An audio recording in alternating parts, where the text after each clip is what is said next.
Hello everyone. So a lot of you guys have been asking me if my blinged out Crocs are waterproof, guys, and look how dirty they are. I went to the beach. They're full of sand, guys, so I'm gonna clean them right now. So I'm using an old sponge, guys. Don't use the one you use on your dishes. An old one, guys, with some Dawn soap and some water.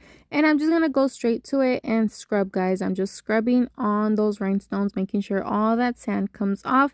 I'm cleaning the inside of the shoe as well, the bottom, everything. Once I was done, I just rinsed it off with some water, guys, making sure all that soap was off.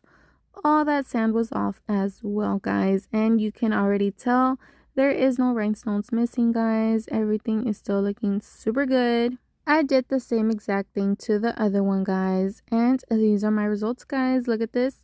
The shoes are super clean and all the rhinestones are intact. So yes, they are waterproof, guys. Don't worry about it.